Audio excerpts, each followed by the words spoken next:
भारतीय वायुसेना का सुखोई 57E, जिसे हम सुपरमैन भी कह सकते हैं, एक ऐसा विमान है जो अपनी अद्वितीय क्षमताओं के लिए जाना जाता है। लेकिन क्या यह सच में स्टेल्थ है? इस पर सवाल उठने लगे हैं। रडार क्रॉस सेक्शन या आरसीएस एक महत्वपूर्ण माप है जो यह बताता है कि कोई विमान रडार पर कितना दिखाई देता है। सुखोई 57E का आरसीएस कुछ विशेषज्ञों के अनुसार उतना प्रभावी नहीं है जितना कि हमें बताया गया है। इसका मतलब है कि यह विमान दुश्मन के रडार से बचने में उतना सक्षम नहीं हो सकता जितना कि हम सोचते हैं। हालांकि भारतीय वायुसेना ने इस विमान को खरीदने का निर्णय लिया है और यह संकेत करता है कि वे इसे स्ट्राइक भूमिकाओं के लिए अधिक उपयोग करने की योजना बना रहे हैं। यह एक दिलचस्प बदलाव है। पहले सुखोई 57E को एक एयर टू एयर लड़ाई के लिए डिजाइन किया गया था, लेकिन अब इसकी भूमिका बदल रही है।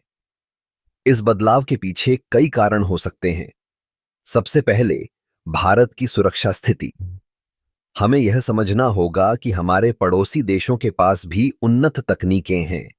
ऐसे में एक बहुप्रकारी विमान की आवश्यकता है जो न केवल हवा में लड़ाई कर सके, बल्कि जमीनी लक्ष्यों को भी प्रभावी ढंग से नष्ट कर सके। दूसरे, सुखोई 57E की तकनीक में कई उन्नत विशेषताएं हैं, जैसे कि इसकी सुपर क्रूज क्षमता और अत्याधुनिक एवियोनिक्स। ये सभी विशेषताएं इसे एक शक्तिशाली स्ट्राइक एयरक्राफ्ट बनाती हैं। लेकिन क्या यह सब कुछ है? क्या हम सिर्फ इसके तकनीकी पहलुओं पर ध्यान केंद्रित कर रहे हैं? हमें यह भी देखना होगा कि इस विमान की लागत क्या है। सुखोई 57E की खरीद एक महंगा सौदा है और हमें यह सुनिश्चित करना होगा कि यह निवेश सही दिशा में हो रहा है। अंत में, सुखोई 57E का भविष्य भारतीय वायुसेना में एक महत्वपूर्ण भूमिका निभा सकता है, लेकिन हमें इसके वास्तविक क्षमता और आरसीएस पर ध्यान देने की आवश्यकता है। क्या यह वास्तव में स्टेल्थ है या यह सिर्फ नाम के लिए है?